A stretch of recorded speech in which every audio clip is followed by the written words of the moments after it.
라면 맛집에서는 양은 냄비를 많이 씁니다. 라면의 맛을 살려준다는 것이지요. 특유의 맛이 있기 때문인데요. 하지만 양은 냄비가 암과 관련이 있다는 사실을 알고 계셨나요? 안녕하세요. 건강을 위한 지식사전 건강한정보TV입니다. 냉장고를 열어보면 플라스틱 용기에 담긴 반찬통들이 질비하게 장식되어 있습니다. 이런 반찬통이 암유발 물질이라면 이렇게 담아놓을 수 있을까요? 지금 당장 반찬통 교체 시작하고 싶으실 겁니다. 오늘은 우리가 주방에서 흔히 사용 중인 제품이지만 뇌졸중과 암을 유발하는 주방용품들에 대해 알아보고 큰 문제를 예방할 수 있는 지식 정보도 알려드릴 예정입니다.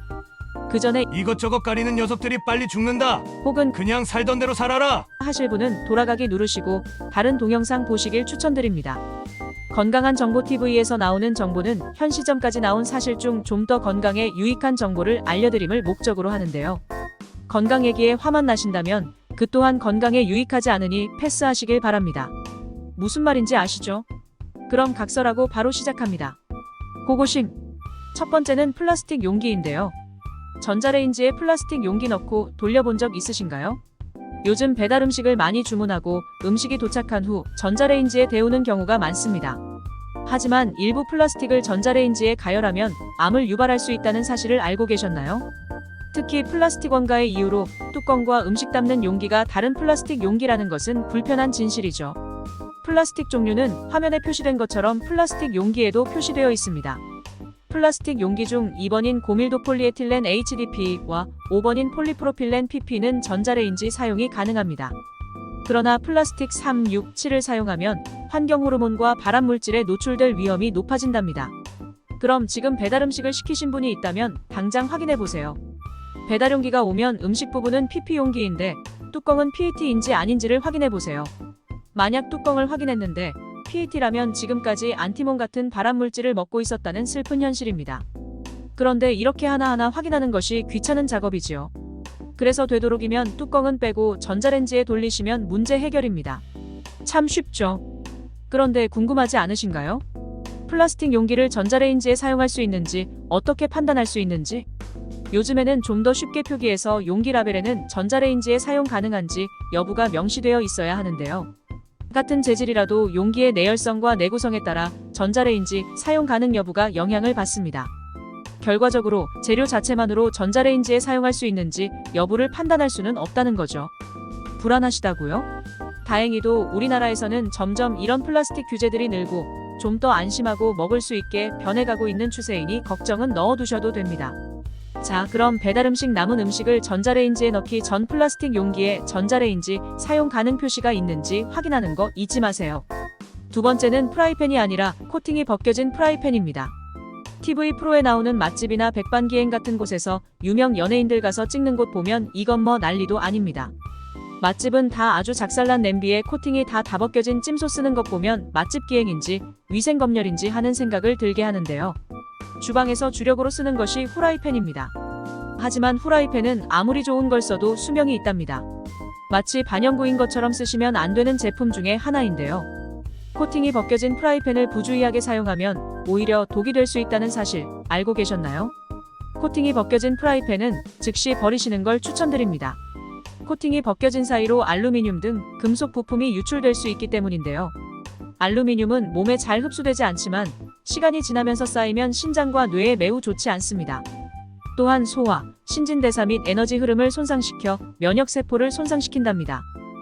식품의약품안전처에서도 이렇게 코팅이 벗겨진 프라이팬을 사용하는 것을 강력히 금지하고 있습니다.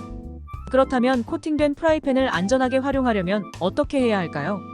갓 구입한 코팅 프라이팬을 사용하기 전 부드러운 스폰지로 남아있는 먼지나 금속 입자를 제거하세요. 이때 물과 식초를 1대1 비율로 10분 정도 끓인 후 프라이팬을 깨끗이 헹구어냅니다.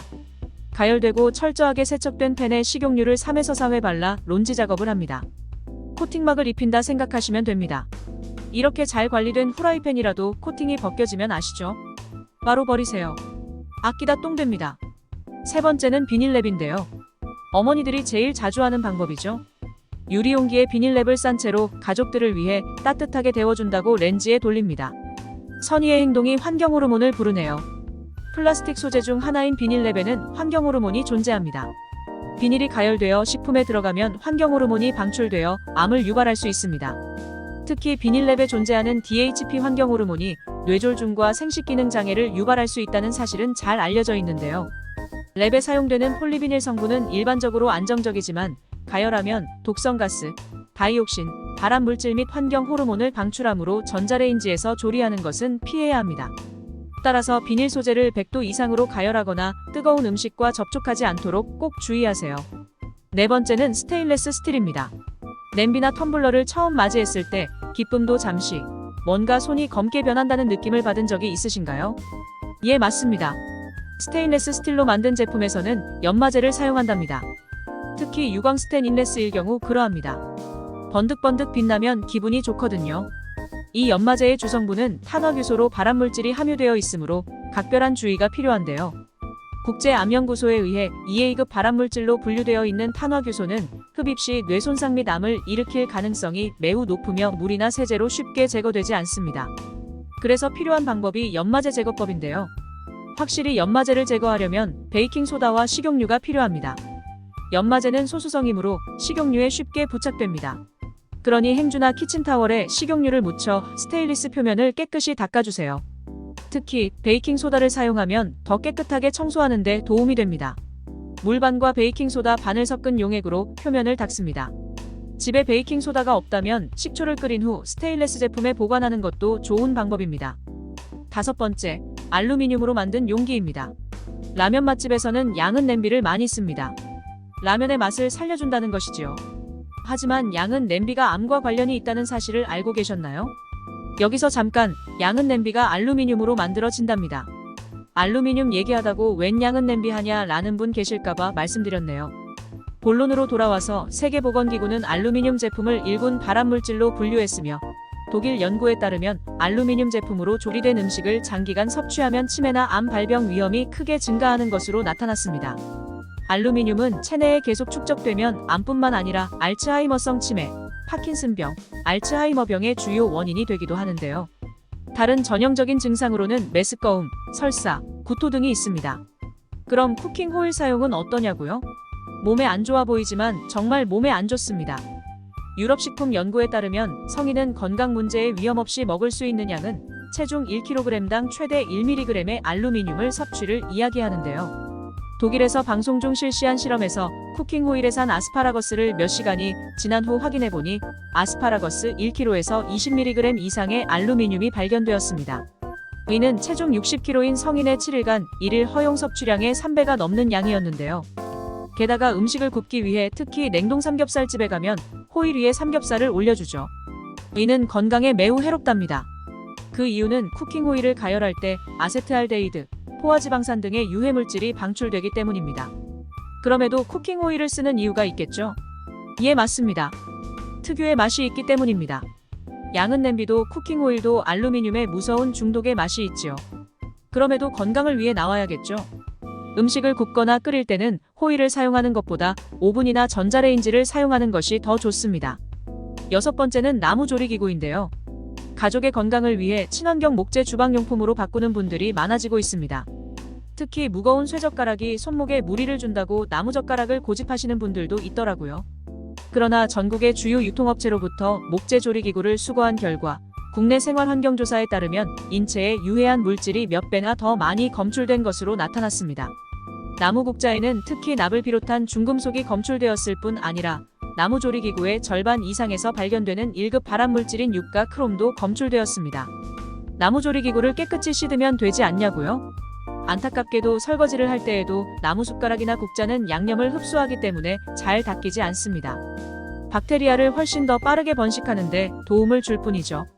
나무로 만든 조리기구는 얼룩이 지거나 금이 갔을 경우 즉시 버리고 새 것으로 교체해야 합니다.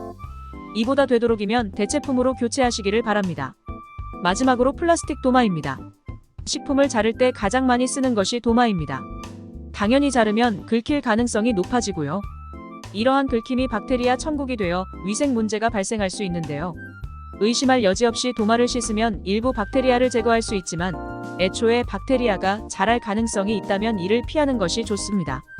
연구에 따르면 최근에 젖은 도마에는 위장 감염을 일으키는 박테리아가 서식할 가능성이 더 높다는 사실이 밝혀졌습니다. 따라서 도마는 사용 후에는 항상 깨끗이 청소하고 긁힌 경우에는 교체하는 것이 좋습니다. 플라스틱 도마도 자를 때 떨어져 나오는 작은 플라스틱 입자가 섭취될 수 있기 때문에 건강에 해로울 가능성이 있습니다. 여기서 또 잠깐! 플라스틱 도마와 실리콘 도마를 혼돈하시면 안 된답니다. 실리콘은 유리 성분인 규소로 만든다는 사실 알고 계신가요? 나무 도마보단 플라스틱 도마, 그보단 유리 도마 혹은 실리콘 도마입니다. 제일 좋은 것은 일회용 도마 쓰고 버리는 것이 제일 좋은데 이러면 환경 문제라고 욕하겠죠. 어머니들 조금 수고하시더라도 우유팩 모아두셨다가 김치, 고기, 생선 자를 때 꼭 쓰세요. 이것이 정말 좋은 일회용 도마 사용법입니다. 건강 하나 지켜보자고 이것저것 보다 보니 해야 될 것이 너무 많다고요? 예, 충분히 이해합니다. 그래서 건강한 정보 TV가 더욱 알찬 내용을 더더욱 쉽게 준비해서 찾아올게요. 앞으로도 싱싱한 건강 관련 정보를 원하시면 구독과 좋아요, 알림 설정은 건강한 정보를 얻는 첫걸음입니다. 준비한 내용이 마음에 드셨다면 댓글로 생각을 남겨주시고 주변에 널리 공유해주세요. 공유해주시면 인생이 윤택해지고 마음이 건강해지는 정보는 제가 책임지겠습니다.